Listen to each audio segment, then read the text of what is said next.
Alright guys, today I'm making rhubarb crumble bars with a little twist, a bit of ginger and a bit of lemon to brighten everything up.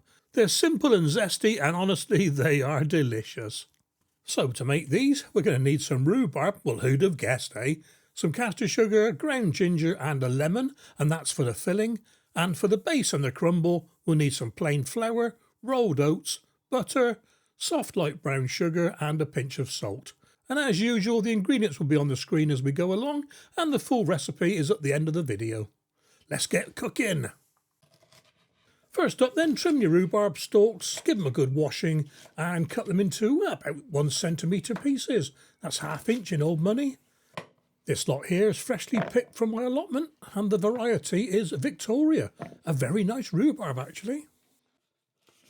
Pop the chunks into a bowl and scatter 75 grams of caster sugar over the top, quickly followed by a teaspoon of ground ginger. You could use freshly grated ginger, but I didn't have any and I think ground ginger would probably work better in this case. Zest 1 lemon, and once again I'm using my box grater on its side. What a revelation that was. I don't know who told me about it, but thank you very much. Makes life so much easier. No scraping the board clean afterwards. Like that.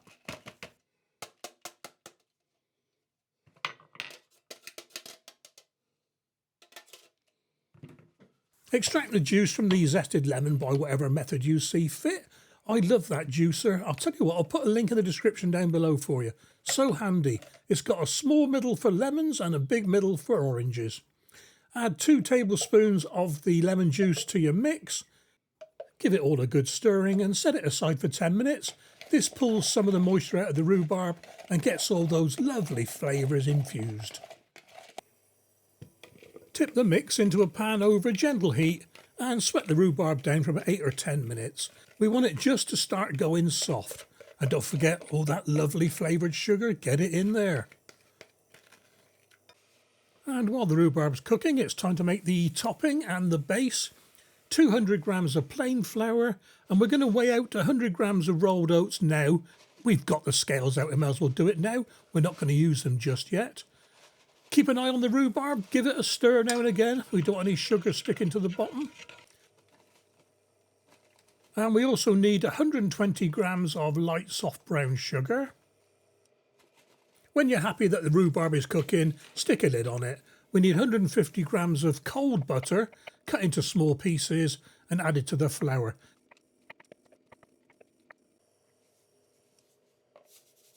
Add a pinch of salt and the light soft brown sugar, followed by the lemon zest, and get it all rubbed in. Use your fingertips. We want to get this to resemble fine breadcrumbs.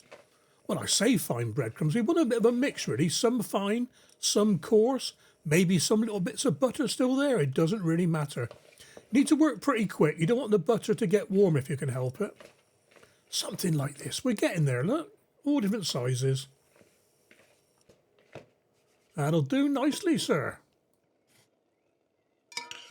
The rhubarb's cut through nicely. It's not all mushy. There's a few little pieces there.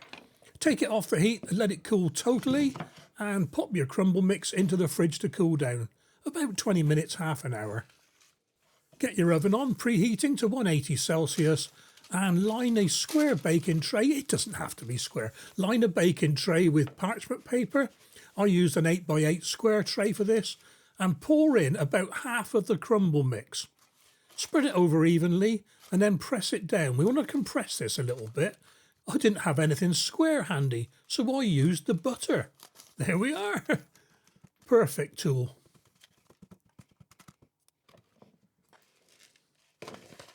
Set the tray aside and rub the rolled oats into the remainder of the crumble mix and add a bit more butter. Now I only added 20 grams, so I've upped it to 50 grams and you'll see why at the end. Get the butter rubbed in as well and you'll have a nice crumble topping. Tip the cooled rhubarb mix onto the base and be very careful. We're going to spread it out, but we do not want to destroy the base.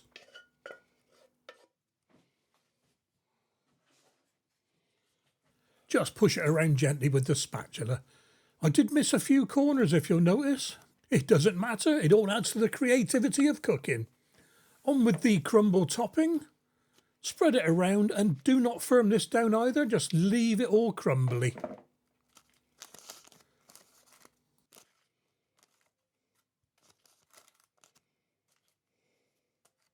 Pop the tin in the oven for 45 to 50 minutes at 180 Celsius until the top is nice and golden brown.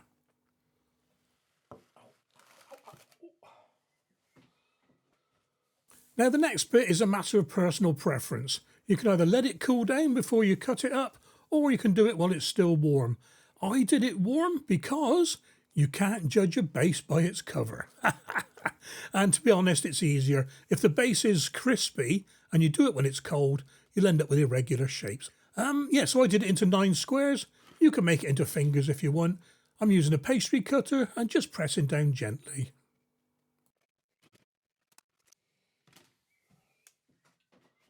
And then pop the tin onto a wire rack to cool down.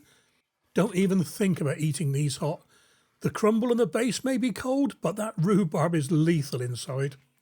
And it's all cooled down, so let's see what we've created.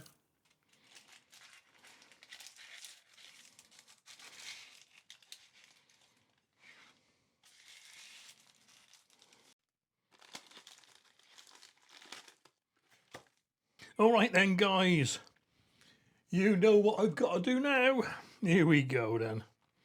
One slight observation.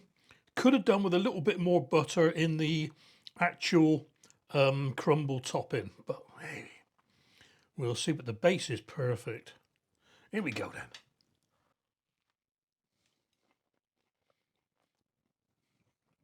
then. Oh, I'm in heaven. That lemon and rhubarb, what a combination. And just that little bit of hint of ginger coming through. That is a classic. That is a showstopper. Like I said, next time a little bit more butter in the topping, but being crumbly like this is, well, that's what crumble is, isn't it? Excuse me a second. Well, I'll tell you what, guys. I hope you try this one. This is definitely a double diggy thumbs up. Catch you on the next recipe.